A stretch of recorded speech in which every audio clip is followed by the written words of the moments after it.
How about Shemay Shash? Barakatah Yahweh Shah. Barakatah Yahweh. Barakatah Yahweh. Barakatah Yahweh Shah.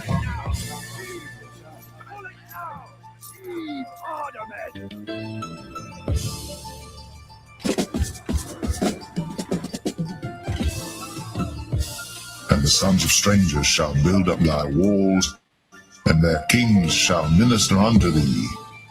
For in my wrath I smote thee, but in my favor have I had mercy on thee. Because all the blessings that we're going to get, which is entailing the kingdom of heaven. Isaiah the 60th chapter, I'm going to start at the 10th verse and read on down. It says, and the sons of strangers shall build up thy walls, and their kings shall minister unto thee. For in my wrath I smote thee, but in my favor have I had mercy on thee.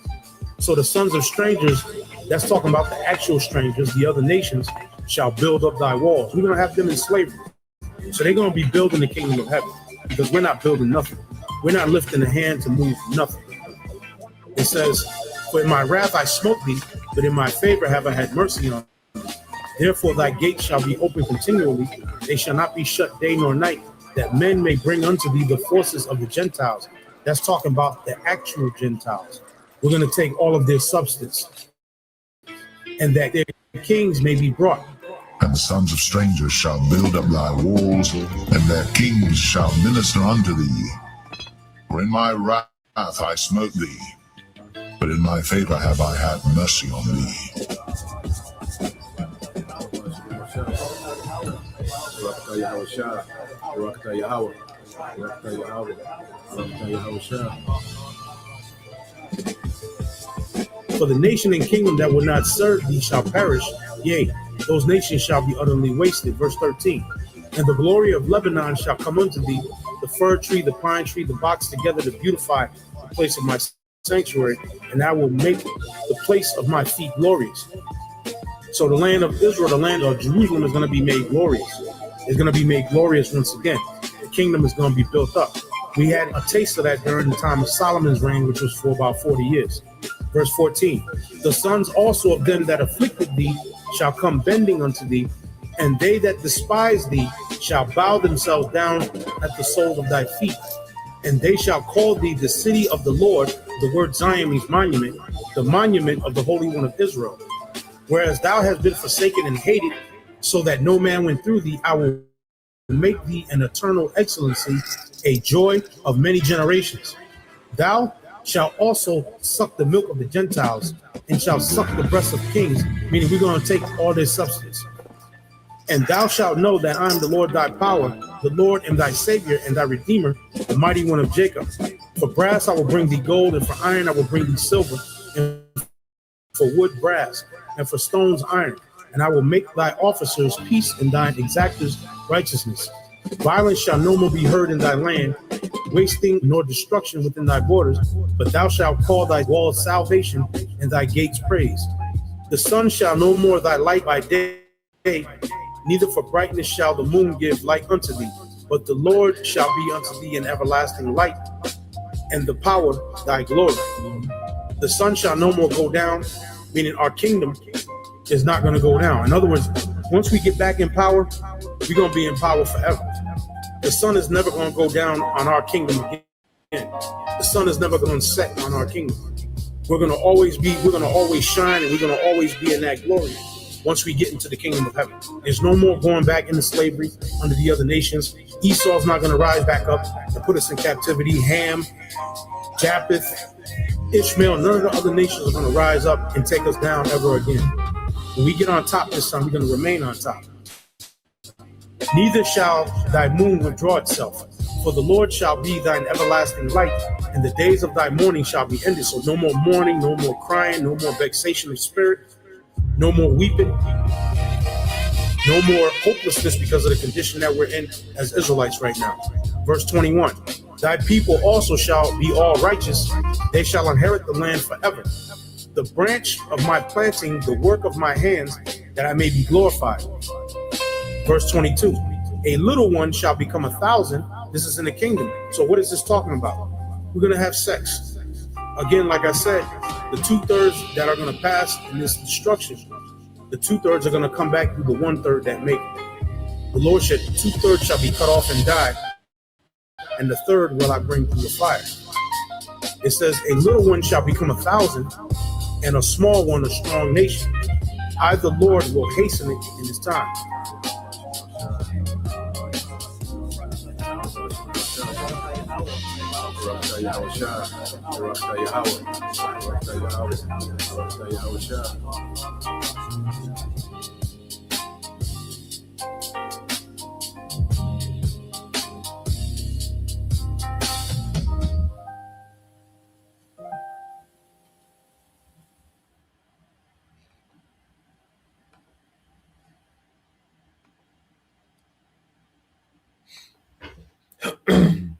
All right.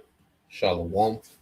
First and foremost, I would like to give all praise and glory unto Yahweh, Bahashem, Yahweh Shah, Bahashem, Rakakadash, and double honors unto the apostles and the elders of GMS who rule well, teach well, being great examples to his younger brothers, and peace and blessings and salutations to the hopeful elect out there pushing his word and truth and in sincerity across the four winds in the name of Yahweh Bashem Al Shah, pushing to get up out of here. Shalom to the hopeful elect, the believers, the listeners whom have came back to the obedience of the scriptures through faith in Yahweh Bashem Al Shah.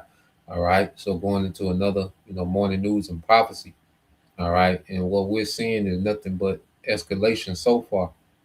All right. Dealing with this war. And we know this war is going to have a ripple effect.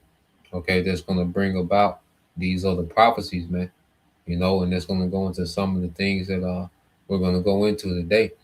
Okay. Because as this thing escalate, is having a global effect. Okay. Because what we're seeing now, with what's going on, all right, America, has decided to strike, all right, Iran's, biggest oil field. Okay. And that escalates now to where Iran is beginning to attack, all right, the oil infrastructure of these Gulf Arab nations. Okay. So it's beyond, all right, just the Strait of Hormuz being closed. Okay. What's being attacked now is these Gulf nations, their abilities, okay, to refine and produce oil. Okay. And that's a whole nother crisis. That's another level of crisis within itself. So the Lord is allowing, these nations to really dismantle each other, man. The Lord is undoing these nations, man. He's allowing these nations to begin to cancel each other out. Okay. Because the Lord, the Heavenly Father, he's finna send Yahweh Shah back, man. Okay, to conquer the earth in righteousness, man. You see, we have to think in the spirit because these oil fields are not going to be needed in our kingdom. Okay, so the destruction of them, the Lord has already started the demolition on this age, on this world. Okay, this war is going to do a lot of demolition, okay, of the infrastructure of this current world.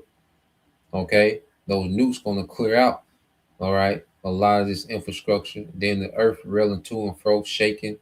Okay, so the Lord is beginning, all right, to demolish this current age, and it's just the beginning. This light compared to what's coming, and these things gonna continue to escalate. Okay, and just as when you get talks of, some type of deal or some type of ceasefire, some type of agreement, where the Lord allows particular things happen, all right, for this thing to escalate. Okay, because what you just had dealing with Iran, okay, the small hats, killed, all right, a leader, all right, this minister, all right, this secretary minister, all right, I think his name was Johnny, all right, this Iranian minister of security, okay, and he was a beloved man, he was known, all right, for not only, all right, military, but also he was a diplomat. And they say he will be the only man that will be willing to talk directly to America, at some point to try to strike some deal towards, towards later on in the war. Okay. But what the small hats did, they killed them. See, the small hats, they on their job, which is to drag, these nations to war, beginning with America. So the small hats, they're on their job. Okay, so the small hats, they assassinated, another top guy in Iran, and he was one of the ones that was what they call was moderate. He wasn't as extreme, okay, as the rest of the Iranian leaders. So they killed the one guy that would entertain, okay, sitting down with America in the future to try to hammer out some type of deal, okay. But the small hats, they assassinated. So they just did what? Created more escalation. Okay. And then, all right, the West, all right, America and the small hats, they attacked, okay, Iran's oil infrastructure. Okay. What you call Cog Island. There's been the talks lately. Okay. So they attacked it. And now Iran has retaliated and destroyed, infrastructure in Qatar and Saudi Arabia. Okay. And Qatar dealing with this liquid natural gas, that's going to play a major effect, because it's that natural gas that, is used for, your heating your homes, the stoves, okay, your hot water, and, these things, petroleum, propane, okay, this liquid natural gas, LNG, okay, and Qatar is the biggest producer there in the world, okay. So now what we're seeing is escalation, nothing but escalation. The Lord's not allowing this thing to simmer down. Okay? You're going into 3 weeks. You see? And it's been nothing but escalation. So let's deal with some prophecy. Then we'll go into a few videos, man. Okay, and every day it's gonna inch closer and closer to things getting chaotic, man. Every day is inching closer because people, have this, people are optimistic, okay, because America has dealt with high gas prices before. Okay. But it's looking like, this thing is going to go out of control. It's going to be prices never seen. Okay. Because if this keeps going, this is going to go into uncharted territory where people, are trying their best, okay, to be optimistic about this and hoping the war can end any day. You hear people talking, they're hoping that it end any day, but it's doing nothing but escalate, man. Okay. So let's go here to the book of Second Ezra, chapter 15, verse 1. So this is the book of Second Ezra, chapter 15, verse 1. It says, Behold, speak thou in the ears of my people the words of prophecy, which I will put in thy mouth, saith the Lord, Yahweh Bashem Shah. Okay? Because prophecy is the theme of the time. You see, everyone's trying to explain what's going on, and you have certain analysts, that we tap into, but they can only go so far. See, prophecy paints the whole picture of everything we see happening, man. That's why, beginning with Elder Apostle Har, the rest of the elder apostles, okay, one of the main things that they pushed us to teach was what? Prophecy, man. Tap into prophecy, man. Because that's the only thing that's matter. This is what people want to hear. What's going to happen next? Okay, this is what's vital. And see, not just you see, if you're just here to just get information, okay, if you haven't repented, if you don't believe in the second coming of Yahweh Shai, you don't believe in Yahweh Bashim Shai, okay, the deliverance of the tribes, the enslavement of these heathens, okay, well, you're wasting your time. If you're just here to get news, you're wasting your time, okay, because now salvation's at hand, judgment is at hand, okay. So just understanding what's going on, okay, and not being repentant, well, you're wasting your time. You might well go enjoy, all right, your few moments left, okay, in this current world, all right. Go enjoy your few moments left in Babylon, or what they call ignorant is bliss. you might as well just be ignorant and be in bliss, man. Okay? Because the Lord is getting ready to bring heavy judgment in the earth, man. This is more than just, because you can go into the wise, and you can go into you know, the uh the rabbit hole of chasing the elites down the rabbit hole, and they did this because of this and that because of that. We can go into and we tap into these things, but more so, the judgment of the Lord is at hand. Okay, so you just want to be hip and you want to know, the latest info, and dealing with, okay, the elites doing this and they did this because of this and that happened because of this. Well, understanding prophecy sums everything up. Okay, because that's what's unfolding in prophecy, man. At least they're just part of the Lord's prophecy, man. Okay, it says, and call them to be written in paper, for they are faithful and true. Okay, so everything that's written in these scriptures to happen will happen. This is a guarantee. Okay, and that's why we can say these things boldly. Okay, that these things are guaranteed. The prophecies will happen. Okay, and they're happening, man. Okay, we can say boldly. We don't care what Turkey's stance is today. Eventually, they're going to side with Russia and Iran. Okay, and I just happened to watch an old video the other day, but before this war started, and Colonel McGregor was talking about how when you had those riots in Iran, when this thing first started, dealing with those riots in Iran, okay, and they were trying to cause civil unrest in Iran.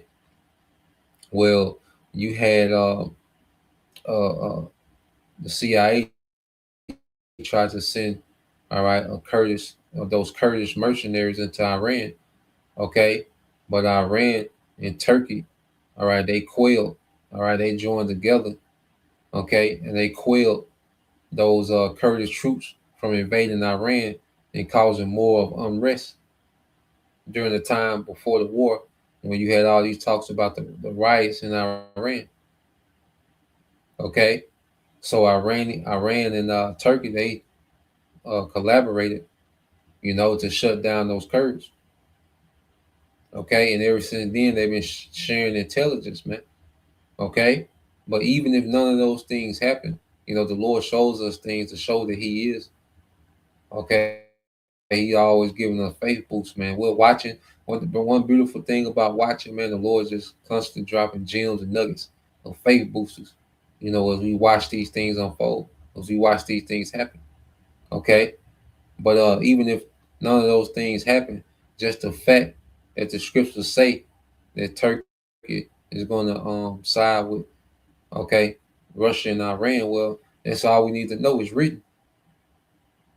Okay, the fact that the scriptures say that America, all right, the hammer of the earth is going to be cut asunder. Well, it doesn't matter about America's military might.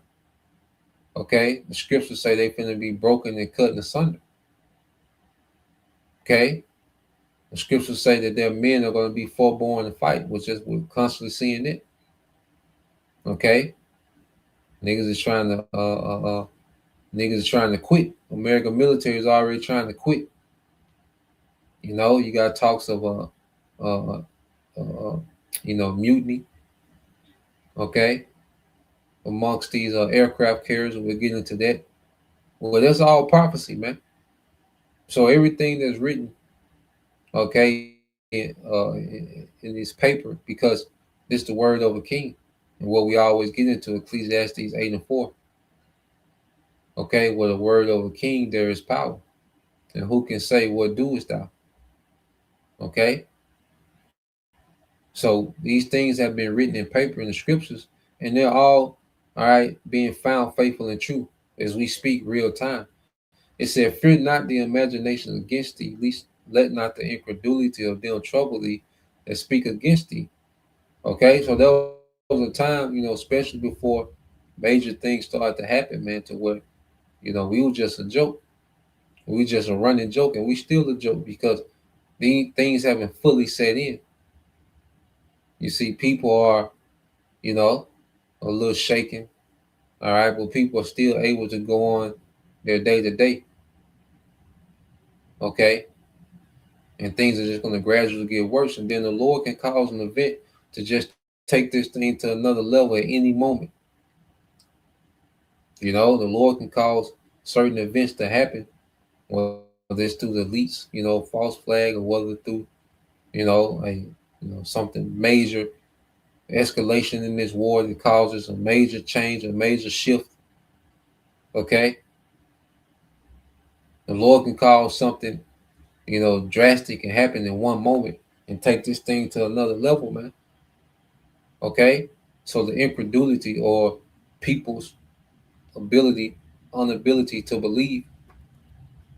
Okay, inability to believe, because incredulity means that you don't even have the ability to believe, because you got to be of the spirit to believe what's written in this book, to really embody the volume of the book. Okay, well, the Lord has to give you His Holy Spirit, the Rakakwadash, a separate spirit, a pure spirit to understand these things, man. Okay, it said, "For all the unfaithful shall die in their unfaithfulness." Man, there's a lot of people that's going to die in their disbelief. Okay, because it wasn't given to the masses to believe. Okay, for sure it wasn't given to the heathen, but we know even amongst our people, it wasn't given for the majority of our people to believe, and they're going to die in their unfaithfulness as these things unfold. Okay, but prophecy is walking this place down. Prophecy has walked Esau down. Esau is wrestling with prophecy, man. He's trying to wrestle prophecy off of him, man. He's losing. He's entangled. Okay, well, I see so much desperation from this nigga, man, because he's wrestling with prophecy, man. It says, "Behold, said the Lord, I will bring plagues upon the world, the sword, famine, death, and destruction." Okay, and this is where we at. We in a time where the Lord is finna unleash sword, famine, death, and destruction all at once, because it's all tied together, man. Okay, war and famine, they go together. War creates the atmosphere for famine, because in real war, goods don't move back and forth like that. Okay, shipping and all this transport, no things don't move back and forth during war. And what they're doing now, the way that they're escalating, it'll be an energy crisis if it keeps going at this level, at this rate. Okay, because now they're destroying the infrastructure. Is one thing to stop the Strait of Hormuz, stop traffic from going to and fro. Okay, but it's another thing to destroy the infrastructure, man. It's a whole nother level of crisis, man. Okay, it says, "For wickedness have exceedingly polluted the whole world, but the whole earth, and their hurtful works are fulfilled," man. So the Lord, all right, has from the beginning, the Lord set a limit on how much wickedness He would allow, and that's in every kingdom. Every kingdom has a certain point when they get to a certain, all right, level of wickedness, and the Lord brings down even us. Okay, you read the book of First Kings and Second Kings, man. The Lord, He let us get to a certain point of wickedness, man, and then He brought judgment, man. Okay, which was us being exiled. Okay, so the Lord only has, all right, certain tolerance for wickedness, man. And see, and this is the last time He's going to allow wickedness to get out of hand. Okay, this is the last time, and this is why He's getting ready to set up a righteous government, an eternal righteous government in the earth, man. Yahweh Shai, okay, in the first fruit, those 12,000 men, okay, from each tribe of Israel. Okay, the deliverance, you're going to have the rest of the men, women, and children of the 1/3. But the Lord is getting ready to establish a righteous, okay, government in the earth forever. And wickedness will never get this out of pocket, pocket again, man. Okay, so let's go here. I want to get this video first. Okay, let's play this one because, like we said, since Let's go here. Play this one real quick. So what we have as of late, it was yesterday, Iran has begun after, the West killed Al-Ajani, all right, this Iranian uh, uh, minister of security. Okay, he's one of their top guys. Okay, beloved. Okay, they had a massive funeral for him. That's another thing too, man. These people that died in Iran, man, the whole nation come out and support their funeral, man. Okay, because you got these clowns over here in America, man. It's a completely different atmosphere too, man. America, the West is just, like the Wali How Bashim Al Shah. He's finna end the rulership of Esau, man. He's finna rule. He finna end this man's reign. Okay, because Esau has created such a toxic, wicked, satanic, demonic environment in the earth, man. Especially here in the West in America, man. Okay, it makes perfect sense that the Lord's going to turn this place to a desert, man. All right, so let's play this, okay? Because now they're beginning to attack each other's infrastructure, man. Okay, let's play this. The oil infrastructure.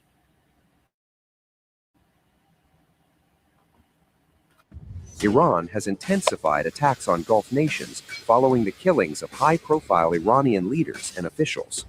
Iran has launched a new wave of attacks targeting natural gas facilities as well as at least one oil refinery in the Gulf Arab states. Now, this is coming after Israel launched an assault on Iran's South Pars natural gas field. Now, this field is offshore in the Persian Gulf, and Iran shares it with Qatar.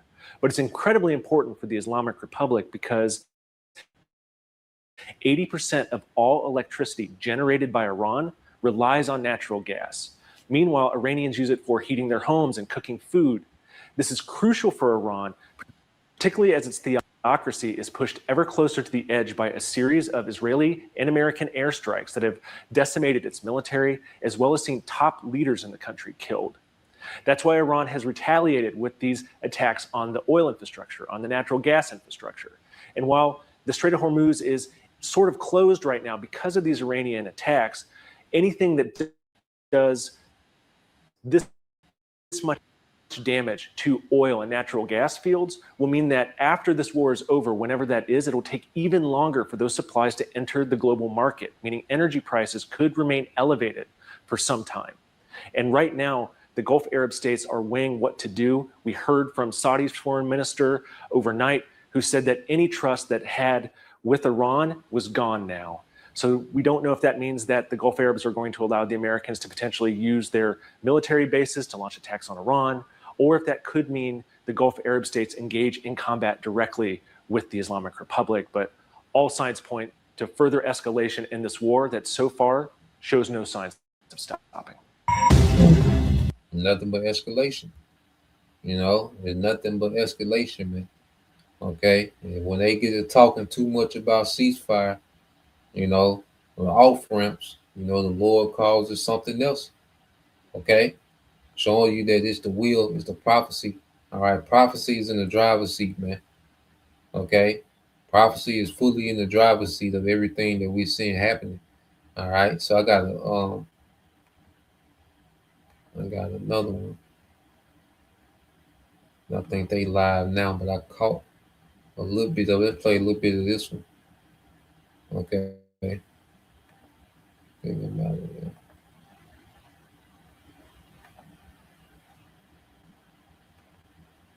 Then even less, that the president of the United States would go along with that. But this is where we are now. The consequences of the attack on the gas fields.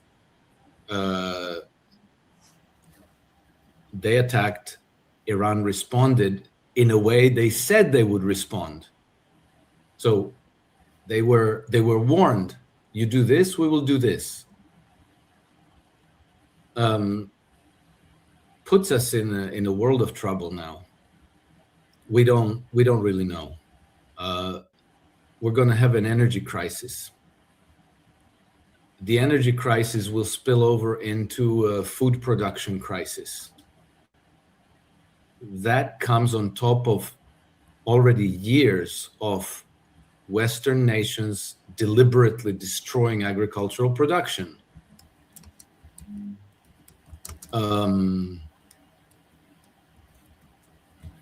I don't know where it goes. I hate to try to predict, but it's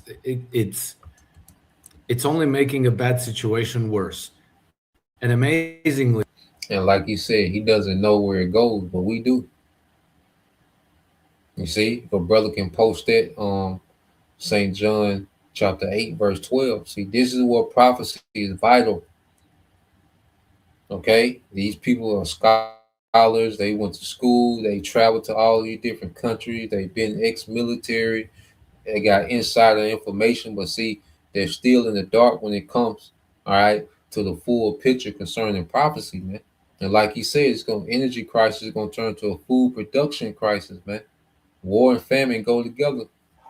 Okay, and we went into the other day how most people during the famine they die of the disease from famine because the immune system is so weak. When you're malnourished like that, man, when you're extremely malnourished, your immune system is weakened. Okay, plus hey, the Lord can just unleash something that's deadly, okay, or the devil unleash something. Either way, okay, it's all of the Lord. You see, but he said he don't, and see, it's getting foggy to them because no one never thought it would go this far, and he's going to go into. He's going to say it. He's like no one never thought that it would go this far. Okay, the way that these nations are going, you see. it apart from maybe the Prime Minister of Belgium and then Viktor Orban and Robert Fico, it doesn't seem that any of these officials ever stop and think, well, if we continue this way, we're kind of running off a cliff. So we need to stop and reassess what we're doing and then take some constructive, positive steps to mitigate all the dangers that are coming our way. They're just doubling down. They're saying, pedal to the metal, full speed ahead. I honestly, if somebody told me 5 years ago that this would be happening, I'm already very conspiracy inclined, but I would say no, that just can't be. Exactly. Alex, it's not just you. Yeah, so and I say these people have insight. They got these insiders, they got these sources. They travel to these actual places and countries, and they know the inner workings, but they couldn't see this coming, man. Okay, going back to, let's go here. All right, Mr. Brother got it. Mr. Brother Nah, GMS all in 144. St. John 8 and 12 said, Then spake Yahushua again unto them, saying, I am the light of the world. He that followeth me shall not walk in darkness, but shall have the light of life. Okay? So we're not in darkness, man. We're following Yahushua. And Yahushua is what the spirit of Yahushua is what the spirit of prophecy. But brother want to post that Revelation 19 and 10. So we're walking in Yahushua. You see, and Yahushua is putting us on all game. See, when you tapped into prophecy, that's the Most High through Yahushua putting us on the game. We know how this play out. We know where this is going. We know Russia and China got to get involved. All these kings of the kings of the East, Ezekiel 38, they got to happen. America turned to a desert. This got to happen. See, they for sure not thinking that far. America being turned to a desert, they for sure not thinking on that type of level, man. Okay, so let's go here to there's another one from the brother. All right. Brother Anah, GMS all in 144, Job 14 and 5. Seeing his days are determined, the number of his months are with thee. Thou has appointed his bounds that he cannot pass. Okay, and this is the devil, Esau Edom. And see, now he's at the very end. He's right there at that bound, at that marker. Because World War III is the divide and asunder of times.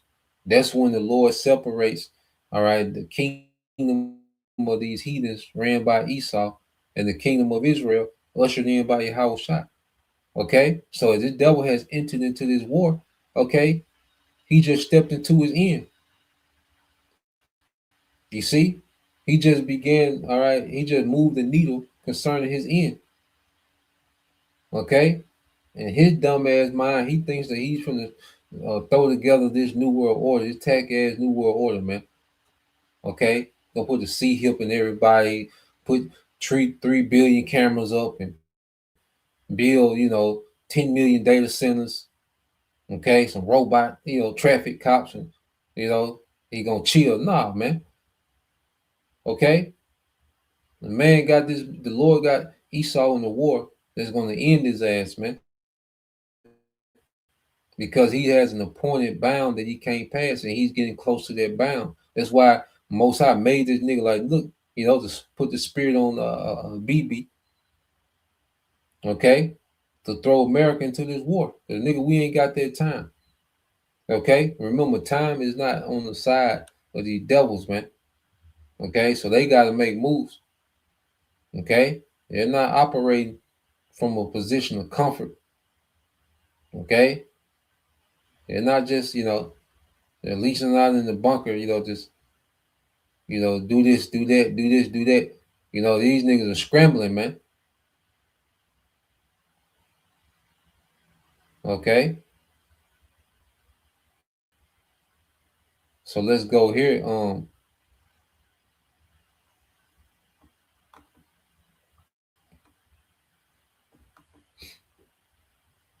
This is the brother warriors of Yahushua, Revelation 19:10.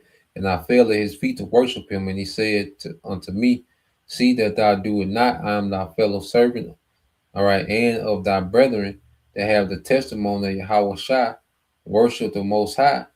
For the testimony of Yahushua is the spirit of prophecy. Okay, the spirit of prophecy, man. Okay, that's the testimony of Yahushua. And the world don't got the testimony of Yahushua. You see, only a few. You see, only the remnant. Okay, so the Lord has raised up the prophets with the testimony of Yahushua. What's the testimony of prophecy, man? Okay, so we can see the big picture. Everything is lit up for us, man. When we see these moves being made, we know exactly what it is.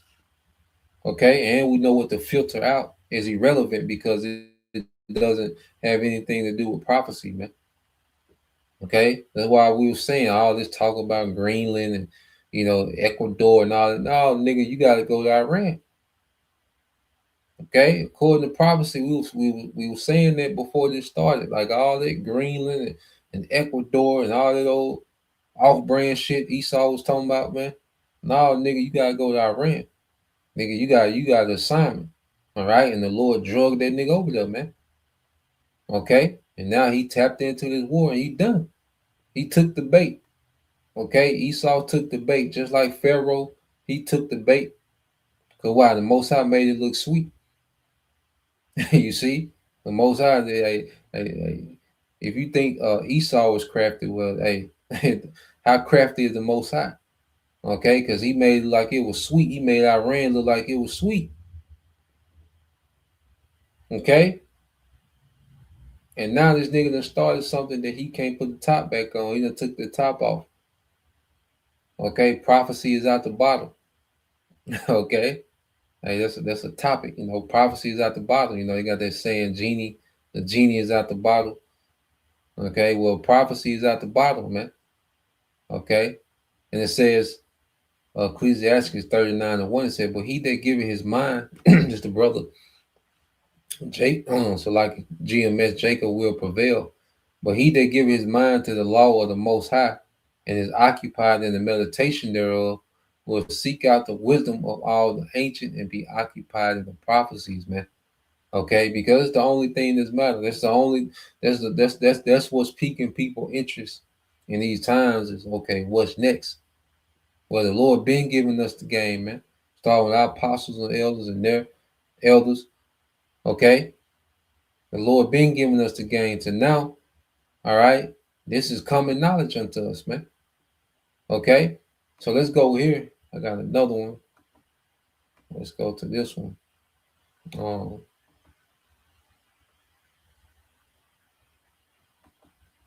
let's go here. So let's play this. So he's speaking on this guy, uh, Alajani.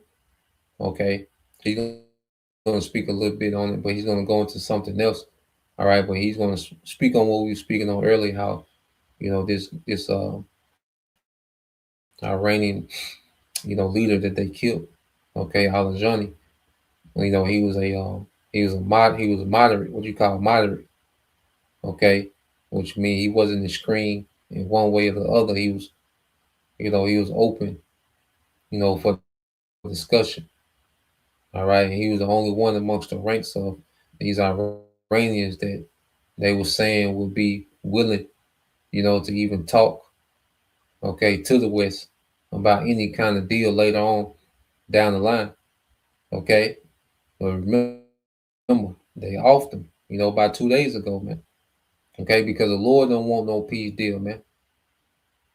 Okay, and even if they do conjure up something, some type of off ramp, the Lord gonna put their right back on it, man. Okay, all the way up until the nukes. So while these other prophecies are being fulfilled, this war is going on, while the other prophecies, all right, are going to be fulfilled. So war is still going to be okay, going on. You see. So let's play this. That they're going to be removing their bases from the country. This is without a doubt. Even if there is some presence, it will be limited, and that just shows this has resulted in the end of the American military empire as well as the American financial empire. And I just want to make a note on what you said, because it's a very important point about Ali Larijani, who was a very important person within Iran. He was the soul of Iran, much loved amongst the Iranian people. He was instrumental in the development of the IRGC. But that being said, right now he didn't have an integral role. He was more of a spokesperson. He was more of an advisor. But you're quite right in saying that by killing him, someone who was a negotiator, and some people think that there is a possibility that they killed him because he could have possibly been amiable to negotiations with the United States of America, and the Israelis don't want negotiations. And so when you take away people who are willing to speak, who are willing to negotiate within the parameters that Iran is demanding because they're winning this war, you then are left with a situation where this may end up in perpetual war. So I think that was an important point as well to know. We've seen the reports that, gas prices in the U.S., they're up 26% around that number now since the war began. As you mentioned a moment ago, with the attacks on the gas refinery and gas infrastructure in Iran today, and the impacts that's had for Iran and Iraq, we know that the Iranians are going to hit back hard, and Americans are going to feel it at the pump. Everyone should go fill up their cars right now while they still can before the missiles start to fire, I guess. But with that, what is going to be guaranteed a massive increase at the pump, and with Joe Kint, who's going to be going on Tucker Carlson tonight, I think in a few hours' time, and he's going to be probably not, saying anything too crazy, but I mean, within the limits and scope that he can say legally. And there might be an interview worth watching. The Joe Kent interview with Tucker Carlson. It might be something worth watching, something to look up. For you brothers, that's in tune to these things. It might be an interview worth looking at. Lord willing, I can check it out. Because Joe Kent, so whatever the nigga name, but yeah, he resigned. And see what's happening too, man. Now that America and all these small heads getting their teeth kicked in this war, now everybody got a conscience, man. Now you niggas just embarrassed about this L. Okay, now everybody got a conscience because these small hats in America, okay, getting their teeth kicked in this war, and now everybody want to be, okay, a saint now. Now everybody's a saint. Everybody's a humanitarian now. Nah, you just embarrassed on how it's going. Okay? Let's play this some more.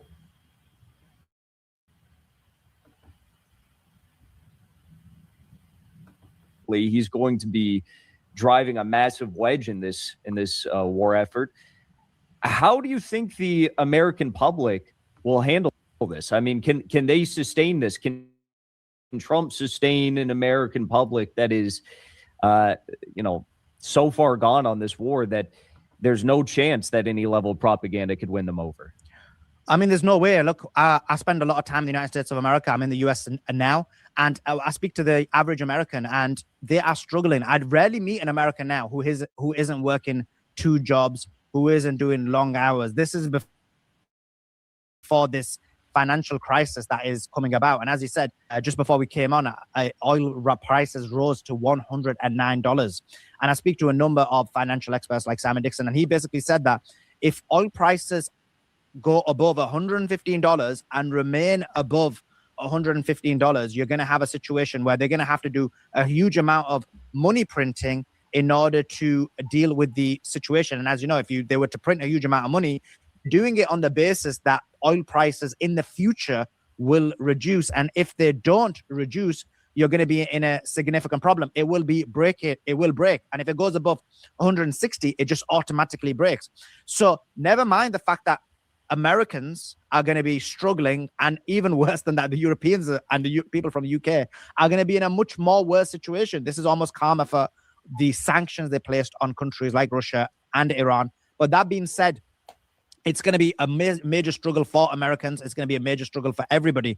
And if it's already at $109, this is before Iran has struck any of the GCC countries or the infrastructure.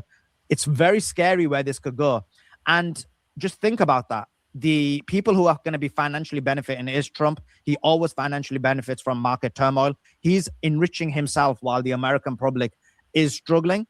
And the only thing that's going to happen is when this financial collapse happens, they wanted a regime change in Iran, but in reality, what's going to occur is a regime change in the United States of America. You're going to see, and there's a high likelihood you could end up seeing anarchy. You could end up seeing civil war. You could end up seeing civil unrest, because if the market collapses, if people's savings have no value anymore, if people are not able to afford the basic necessities, people are going to come out. They're going to rebel. They're going to riot. If they're not able to have any gas whatsoever, never mind the prices increasing, which is what's going to happen without a shadow of a doubt, you could end up having regime change in the United States of America. And I do believe the European countries are cognizant of this. And this is why they didn't help Trump when Trump was begging for them to help in the Strait. They said no, because they know that things are going to get so bad. You're going to have anarchy in Europe. You're going to possibly have riots in Europe. You're probably going to have regime change in Europe. And the Americans are also going to face the same thing as well. Well, also, it's just impossible. I mean, so you hear, like he said, people are already, he said he's in the, see, these foreigners come to America and they find out that America ain't nowhere near how it's marketed to the world. You know, because he said he's come to America, man. He see people, working long hours, 2 jobs, okay, barely getting by.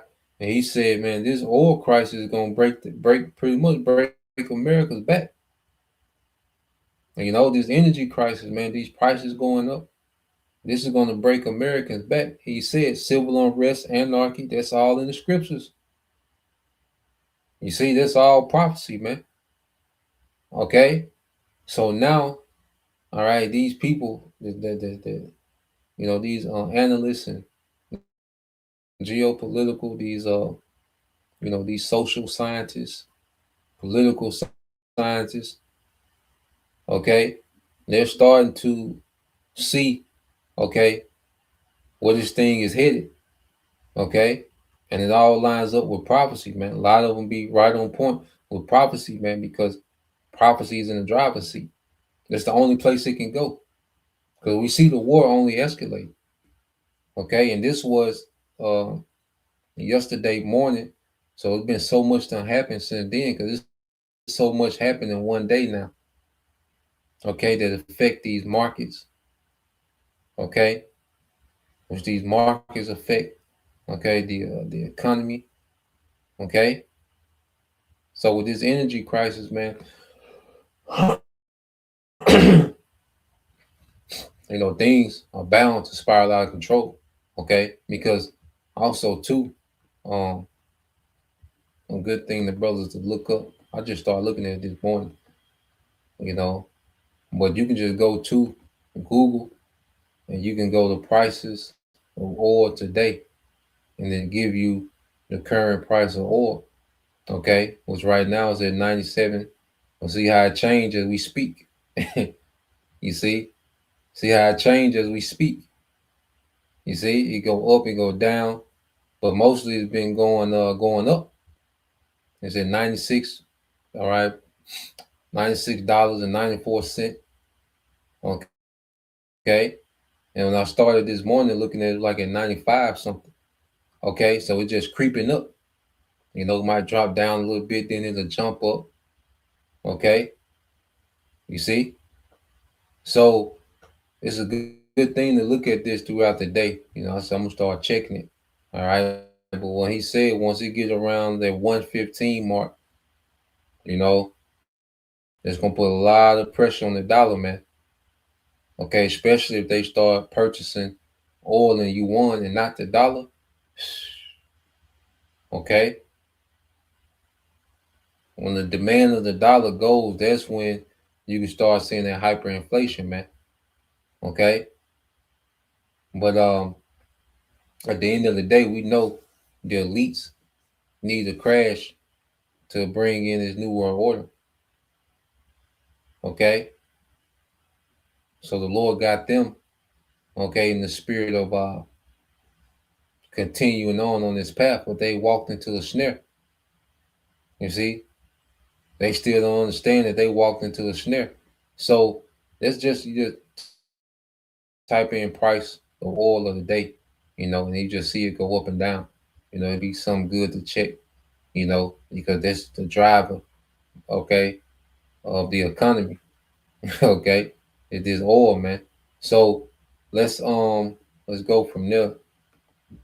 I got another video I want to get into.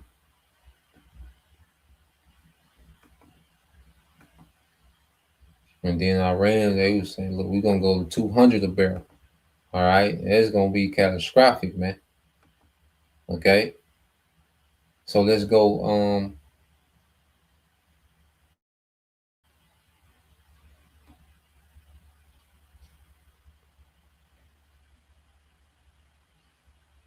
Let's go here because he sums up what's the deal with this petrodollar. All right, which we know the crash of the petrodollar is the crash of the global economy. Okay, it's not going to switch from the dollar to the yuan. Okay, I said the yuan is just going to be a tool to crash the dollar, which is to crash the whole thing. Okay, and Americans are going to feel it the most. Okay, because they benefited the most from this world reserve currency. And on the flip side, they're going to feel it the most when this currency, okay, collapse, man. Okay. So let's play this. And the brother can post it in Job 4 and 8. I was shocked. 2 weeks into this conflict, Iran delivered its most striking move yet. It wasn't a missile, a drone, or any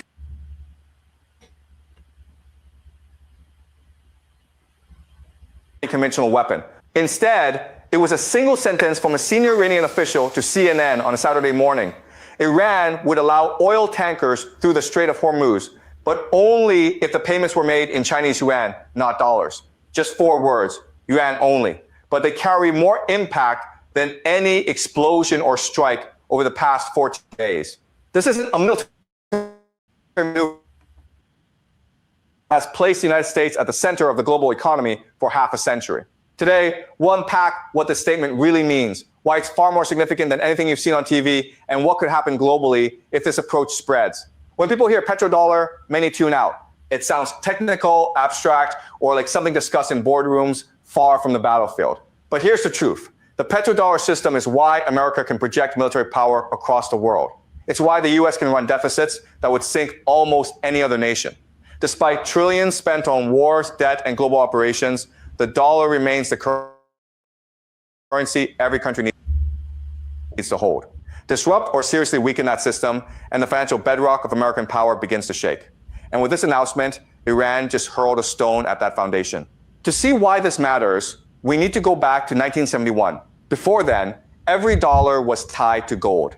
Each note in circulation could at least theoretically be exchanged for gold stored in US vaults. Nations trusted the dollar because of that guarantee. But when President Richard Nixon ended the gold standard, the dollar faced a question it had never encountered: why should anyone trust it? The answer came from the Middle East. In 1974, the United States made a deal with Saudi Arabia. The kingdom agreed to price all its oil sales in US dollars. In exchange, America promised military protection. OPEC followed suit, nation by nation, and the world oil market became dollar denominated. The result was extraordinary. Suddenly, every country that needed oil, which was every country, had to hold US dollars.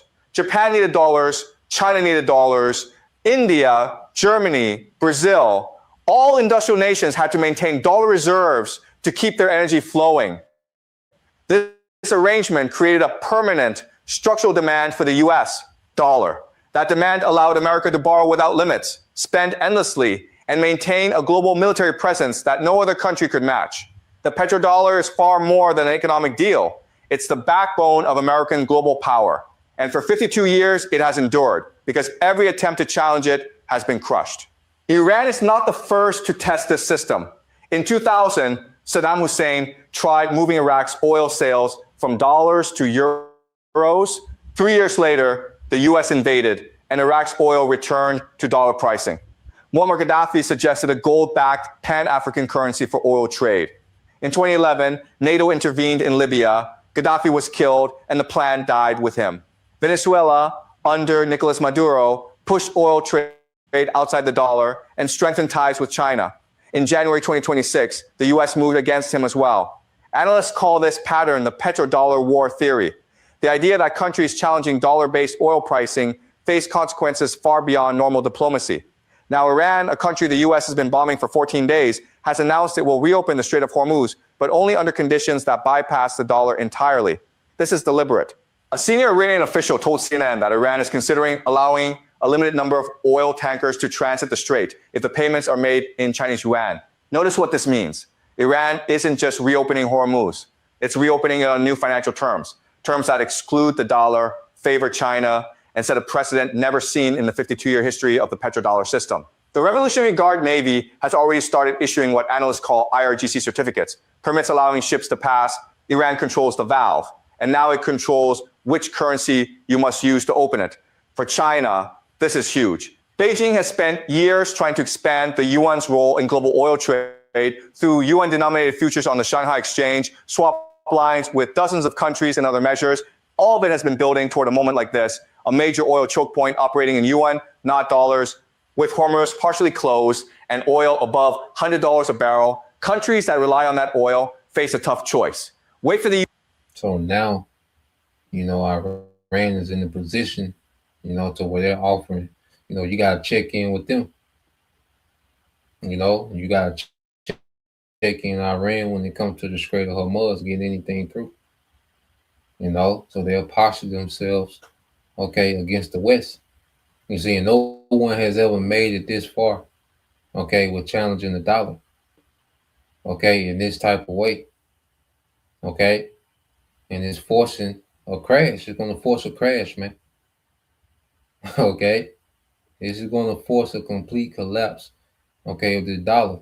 So it's interesting to start, what I've been looking for is seeing any nations beginning to buy oil in yuan, which a few nations have.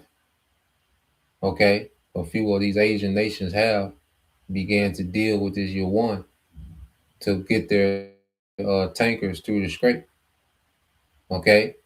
So the main thing is what Europe is going to do. To see what Europe is going to do is Europe going to begin,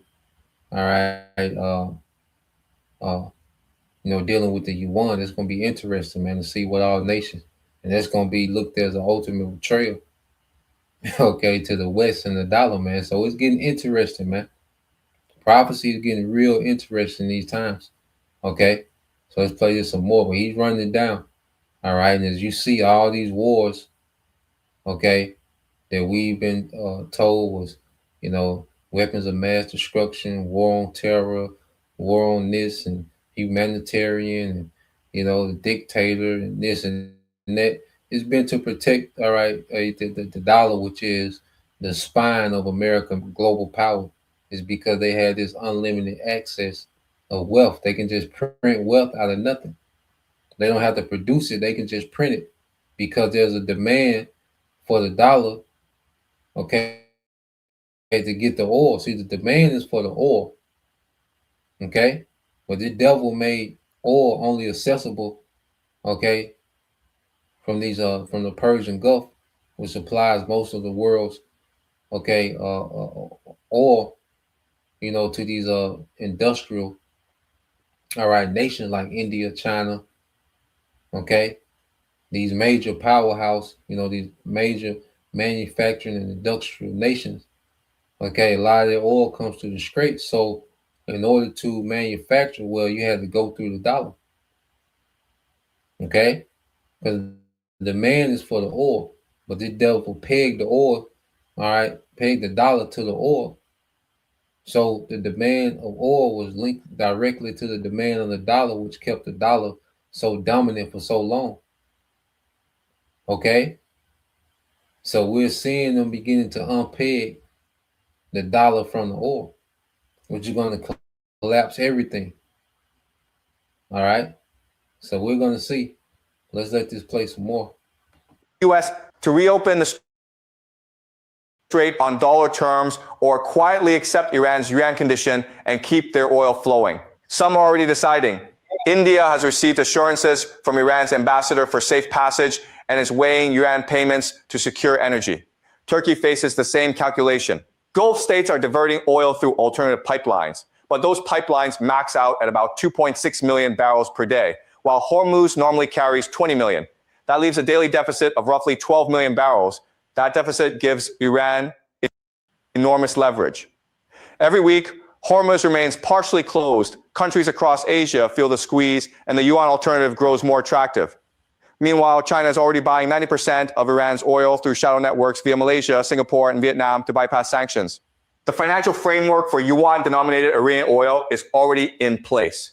Iran isn't proposing something brand new. It's making something that has long operated in the shadows into an open, large-scale system through the world's most vital waterway. So what does this mean for America? The short answer, the US cannot bomb its way out of this problem. Airstrikes can destroy facilities, eliminate generals, or flatten infrastructure, but they cannot stop China from buying oil in Iran. They cannot prevent India from quietly weighing financial choices. And once a precedent is set in global energy markets, it cannot simply be erased. The dollar's dominance in oil trade isn't upheld by aircraft carriers alone. It's reinforced by habit, trust, and the lack of a viable alternative. Iran, working closely with China, is now actively creating that alternative, not by defeating the US militarily, but by offering the world a solution that makes sense when the Strait of Hormuz is partially closed and energy is urgently needed. Oil prices are already up 47% in just 15 days. Brent crude has reached highs not seen since the worst moments of the 2022 Ukraine crisis. Each day, prices remain elevated, and each day, tankers wait outside the strait. Governments face mounting pressure to find a workable solution. And right now, Iran is the only actor offering one on its own terms in yuan. Here's why this moment is historically significant. For 52 years, the petrodollar system survived every challenge because the challengers were isolated. Saddam was alone, Gaddafi was alone, Maduro was alone. None of them had the backing of the world's second largest economy. None controlled a choke point carrying 20% of the world's oil. Iran has both. China isn't going to invade to stop this. Instead, it will quietly support it. Every yuan-denominated oil transaction through Hormuz is a data point, proof that oil trade can work without. And once a precedent like that exists, it tends to become permanent. Washington understands this perfectly.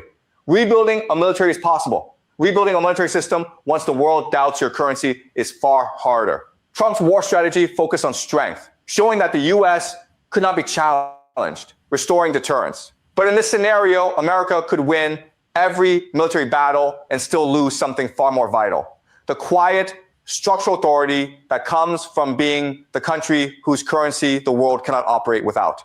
That authority has never been seriously threatened until now. Not with China supporting an alternative, not with 20 million barrels a day held hostage by a country offering a new system. 52 years ago, a deal between Washington and Riyadh created the financial foundation of American global power. Today, in the narrow waters between Iran and Oman, that foundation is quietly being dismantled. Whether the dollar survives this crisis could shape global economics for the next 50 years, far more than any missile or drone over Tehran. Think about that. Yep. That's what we at. And that's what we at. So we know, all right, that these elites need a crash to do what they want to do. All right. And we know that they have to make this MOTB mandatory according to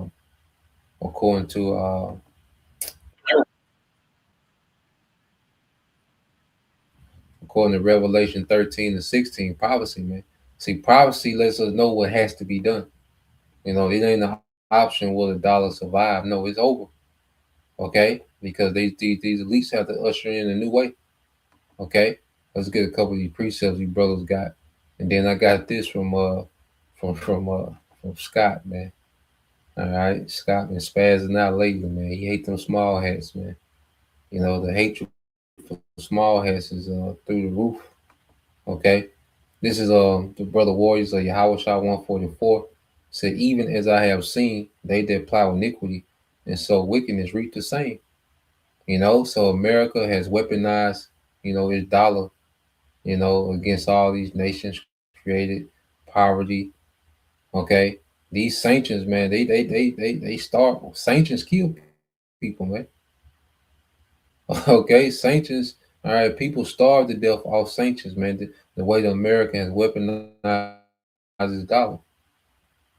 Okay, that's why you had Iran, even considering wanting to talk to America to try to get some of them sanctions off, man. Because sanctions, without that dollar, if you don't have that dollar in circulation amongst your currency, man, it's hard to operate.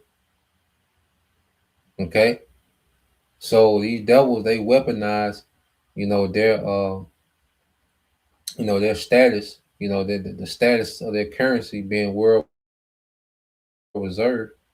Okay, and the demand for their currency, these devils weaponized it, and people died, man. So that's coming back. The Lord is allowing all that to come back, man. All that wickedness, okay, that Esau established, okay, all that death due to the devil weaponizing his currency, okay, to forward his agenda in every government in the world, man. Okay, that's finna come back. All this finna come back to America because it's gonna hurt the worst in America when the economy collapse, man. Because America's at the top. Okay, American currency is the top currency. So when the whole thing collapse, man, it's gonna hurt here the worst because this gonna be the biggest fall. Okay, it's like the brother put in the NLT. It says Job 4 and 8. It's the brother you call Hope for 144 said, my experience shows that those who plant trouble and cultivate evil will harvest the same. And this is all America has done throughout the earth. Okay, is cultivate, all right, evil. Okay, plant evil and wickedness all throughout the world. All right, let me see.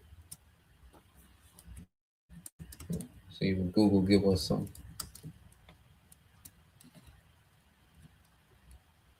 Let's see how many people.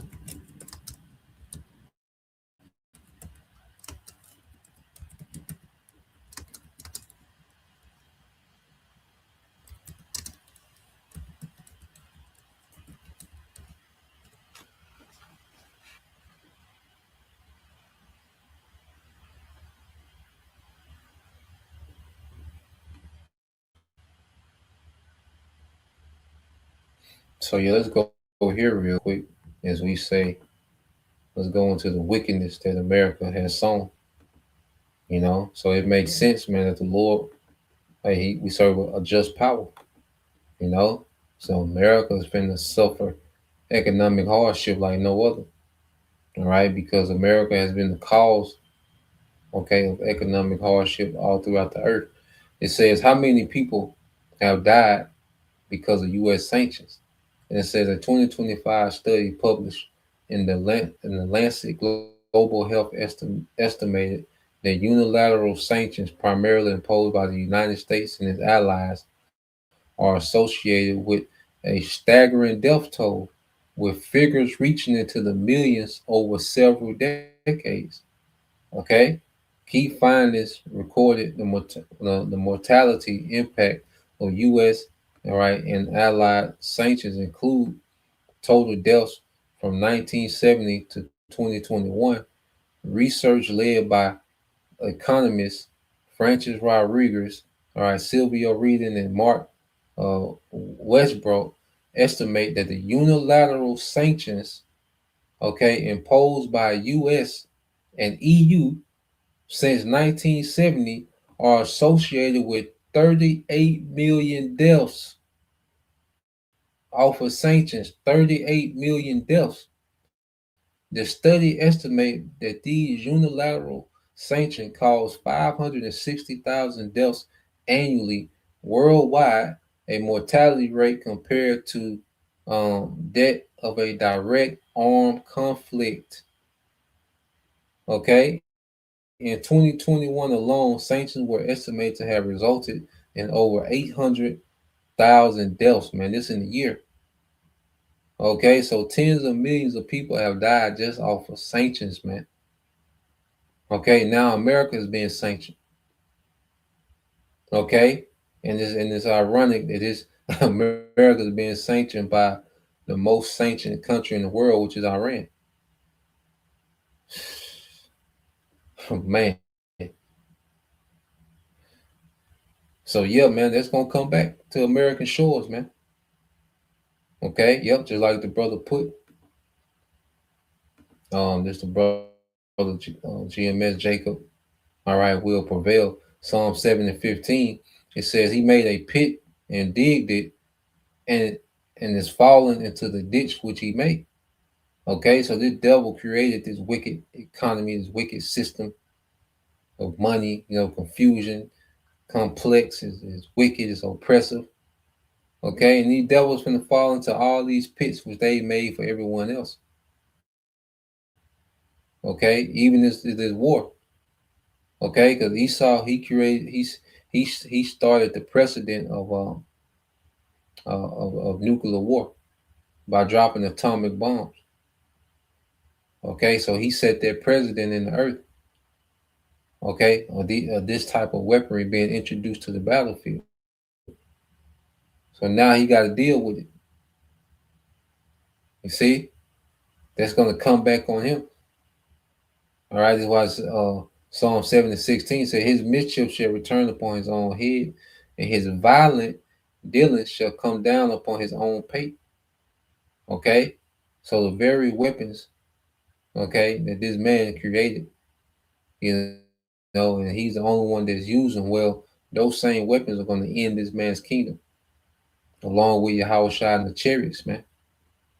Okay, he's going to end this man's rulership. Okay, going to destroy his infrastructure.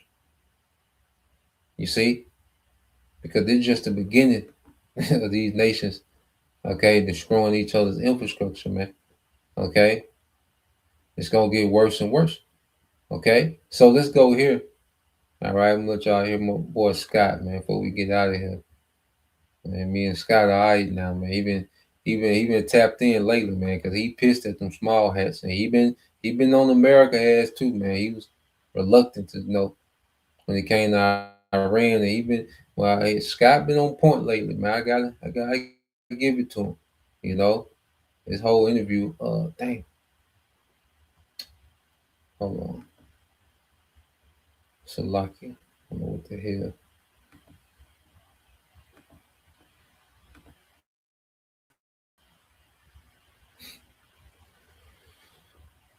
Israelis. They grew up with mama and their I'm trying to copy the link. Let me copy the link. You know.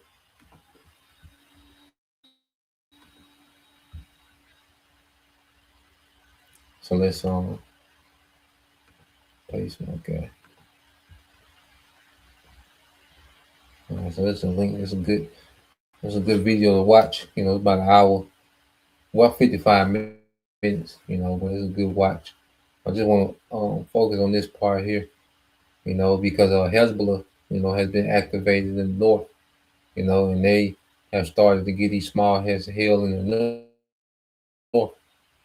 You know, so these devils, you know, scripture say terrors. Okay, on every side. Okay, but brother want to put that. You know, matter of fact, let's because we can go out on that. But brother want to post the book of Job, chapter 18.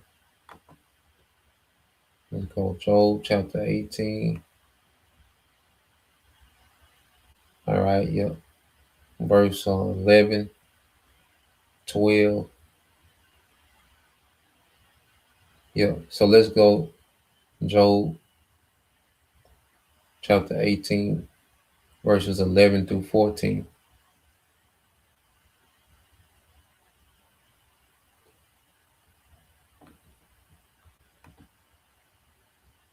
So let's play this.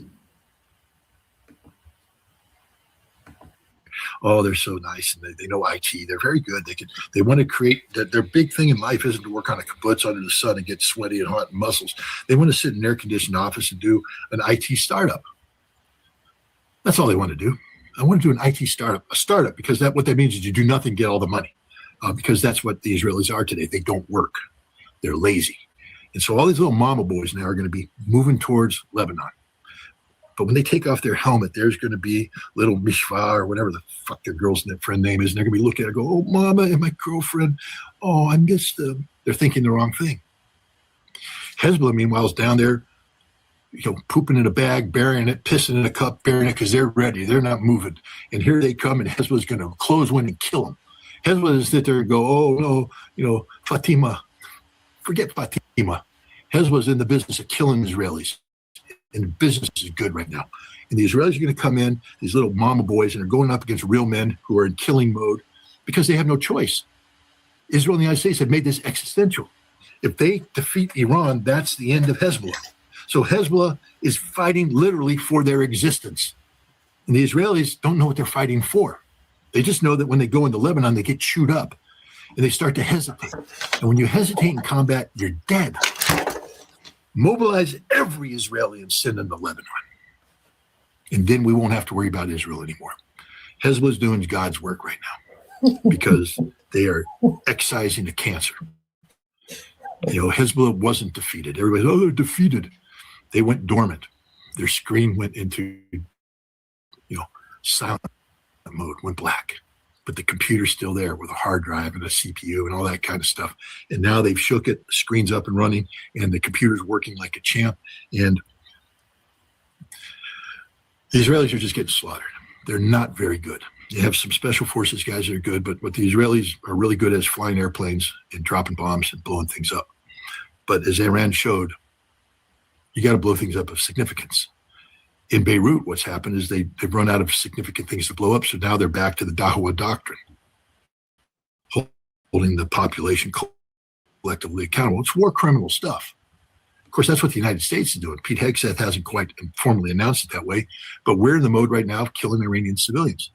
We are literally shifting over to civilian targets because our goal now is to punish the Iranian people for not rising up and taking down the regime. War criminal activity. So the United States and Israel have self-defined as the worst possible nations in the world today. We're the leading practitioners of war crimes in the world today. And Hezbollah is doing God's work. And I know as an American, I'm not supposed to say this, but since Hezbollah is not formally at war with the United States, I feel comfortable. I want Hezbollah to defeat Israel. I want them to defeat Israel in the most comprehensive way possible so that Israel is lethally damaged. And I want Iran to help them. I want Israel gone. Israel got us in this war. The American people understand that this is not an American war. Donald Trump sold us out for Israel. Pete Hegseth sold us out for Israel. Marco Rubio sold us out for Israel. Everybody in the White House, everybody associated with the Trump administration sold America down the road on behalf of Israel. Ted Cruz did that. Mike Huckabee did that. Every one of them. And we need to know that. We need to know that when we pay the higher gas price, this is because of Israel. Everything is because of Israel. This isn't anti-Semitic. I'm not saying it's because of the Jews. I'm saying it's because of Israel, the Zionist entity called Israel, this parasitic entity that has attached itself to the United States and is sucking the lifeblood out of the United States and the world. Israel. Israel needs to be erased. And hopefully Iran has the eraser to do it. I know Hezbollah does. Well, so you want to see them small heads gone, you know, and that's a sentiment in the world, man. You know, Scott said Hezbollah doing God's work. You see, and he ain't been much of the religious type, man. But it was Hezbollah doing God's work, man. Okay, because of the earth is looking at these small heads as the problem, man. These Edomites all together are a problem. Okay, but at the forefront, all right, the instigator, okay, of these Edomites is these small heads, man. Okay, and the Lord has it going bad for these devils on every side, man. Okay, they're losing on all fronts. So let's play this. This is the book of Job, chapter 18, verse 11. This is the brother GMS all in. All right, the brother Anah, Shalom, Makia, Bashima, Shai, Brakatah. It says, terror shall make him afraid on every side and shall drive him to his feet. Okay, because this devil, he's been driven to his feet. Because now this nigga's in the actual war. Okay. So now he's not comfortably just pushing buttons, you know, doing airstrikes and launching missiles and aircraft carry off your coast. And see, he's not able to do that. He's used to doing that type of war, that lounge chair war. Okay, America been fighting these lounge chair war. You can just sit in the lounge chair, fly drones. Okay. Air superiority. He's used to, you know, aircraft carrier being able to park, you know, where it wants. Okay. And there's another thing too, man. They say that aircraft carrier, you know, the Abraham Lincoln, which I don't know if I played that part when it talked about the mutiny. I think he was gonna go into it. Okay. Those aircraft carriers, they were fleeing. You know, you had one that was 350 miles, 350 kilometers off the coast of Iran. Okay, but when it got hit, you know, it had to fall back like 1,100 kilometers, man. Okay, they're saying the sailors are having to sleep on the floor. Okay, talking about the housing, you know, because of these fires on the deck, you know, so certain housing, you know, sailors are pissed. Okay, yeah, like Scott said, these mama boys. Okay, nigga thinking about Kimberly, you know. You see, the American military ain't meant to take no damage, man. Okay, the American military works great when it's when there's no damage, when there's no pain being inflicted on them. But American military ain't meant to take no affliction. Okay, they got all this high tech weaponry and all this shit, but it's meant for offense. Okay, and the men that America produce, okay, they're not meant to take any type of damage or pain or affliction, man. Nigga trying to get home to Kimberly, you know. Well, see, these in the West, you know, they've been under America tyranny for so long, they don't have nothing to lose. Those men of the East, you know, yeah, those men of the East, they have nothing to lose. Especially Iran, they've been the most sanctioned country ever. Okay, so they have nothing to lose. Okay, you done killed all these different leaders and scientists. You killed the supreme leader. They have nothing to lose. Okay, you Americans, you want to get back, okay, to your man cave, all right, and watch the college football. See, Iran don't give a damn about no college football, man. Okay, another thing that you Americans hold dearly, man. Them folks don't care about that shit over there, man. Okay, they want hats. They out there for hats now. You know, So I think he well, y'all mentioned that was pretty much all he said. Let's continue on in this, and it says, uh, Job afraid on every side, and he shall drive him to his feet. Okay, and shall drive him to his feet, man. So the Lord has the devil on his feet now. Now he's in the spirit of urgency. Okay, because he know he can't. He don't have time no more. Okay, and now he's being met with resistance, beginning with the prophets, and now, okay, nations in his kingdom is revolting against his ass, man. All right, Job 18:12, it said his strength shall be hunger bitten, and destruction shall be ready at his side. Man, yeah, he's fatigued. Okay, Esau is fatigued, all this wickedness. He's a mere mortal. See, Esau not no God, man. This nigga fatigued as hell, man. Okay, American military, niggas fatigued, niggas complaining. Okay, niggas trying to cop a plea. Okay, you gonna have a lot of military men getting ready to just disobey orders, man. They just not gonna go. They not gonna report. Okay, he's sending them Marines over there to crash out, hope to try to invoke some type of rally around the flag moment so people can, okay, volunteer into this war, man. Okay, nah, man, you created Americans to be so comfortable and useless. Okay, the Americans ain't built for no war, man. The American people are not built for no war.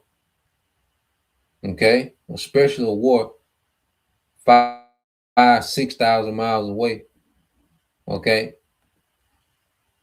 so let's keep reading. It says, verse 13. Okay, and it shall devour the strength of his skin, and the firstborn of death shall devour his strength. You see, so this devil, the scriptures say he will be in scrapes. And now blood is starting to pursue Esau. You see? Blood is starting to pursue this man. Now he's the target. Okay? Because these American soldiers in their region, they're beginning to catch hell over there, man. And these Iranian proxies are being activated in these areas where these bases are being hit. Okay? And these American military personnel, okay, are being hunted, man. Certain of these are, American commanders and CIA, Mossad, all right, they trying to duck off in these hotels, and them hotels being hit because there's blood pursuing that man. That's going to continue to increase. Destruction is at his side, man. Okay, and it's going to lead all the way up to the missiles and the chariots, man. Verse 14 says, his confidence shall be rooted out of his tabernacle. And we see, all right, like I say, these Edomites resigning. And even that nigga Joe Kent, that nigga ain't no saint. Okay, nigga, they just losing. He see this L on the way. Okay, and he see it's finna get way worse. So now he want to be a whistleblower and resign. Nah, the nigga just losing. Because the niggas had all this confidence against Iraq, Afghanistan, Syria, Libya, Venezuela. Niggas had all the confidence. Okay? But now, as you see, their limitations are being exposed in every area, man. Esau seeing that he's limited in every area, man. And now their confidence ain't there like it used to be, man. Okay? And what it's going to do, it shall bring him to the king of terrors, man, which is Yahweh Shai. Because that's who's going to be sent back. That's who the devil, that's the last stage. Okay? Because right now, America it's just going to get worse and worse. As these nations start to begin to pile on top of the empire. Okay? Then you got to deal with Yahweh Shai at the end of all of it, man. Okay? And he's coming to finalize, okay, the judgment of this third world war. He's coming to put an end to it. okay, with fire, man. Okay, with power from another realm. You see? So, um,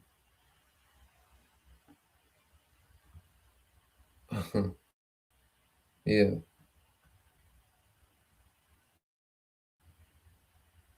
So let's go.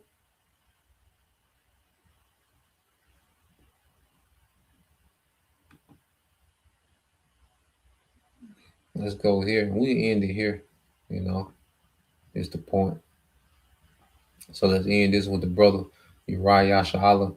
Psalms 50 and 21 said, "These things hast thou done, and I kept silence. Thou thoughtest that I was altogether such as one of thyself, but I will reprove thee and set them in order before thine eyes." Okay? So the elect is being set in order, and the devil is being reproved on the global stage. Okay? So Esau, he's done. You know, he don't reach the end. He don't peaked out. Okay, his power is waning, his influence is waning, decreasing, diminishing. Okay, he washed up. Okay, the Edomite Empire is washed up, man. Okay, and the Lord is getting ready to sweep this place away with destruction. Okay, and the elect is being set in order, man. So everything he's doing has just brought him to the king of terrors, man, where he's just going to be turned into powder. All his military might, okay, all his boasting and the digital public infrastructure and the new world order infrastructure, all of it's going to be turned to powder, man. Okay, so Lord will, all right, you brothers and you sisters edified once again. I'm going to give all praise, honor, and glory unto Yahweh, Bahashem, Yahweh Shah, Bahashem, Bakakodash, and double honors unto the apostles and the elders of GMS who rule well, teach well, being great examples to his younger brothers. And peace and blessings, salutations, and hopefully, shalom.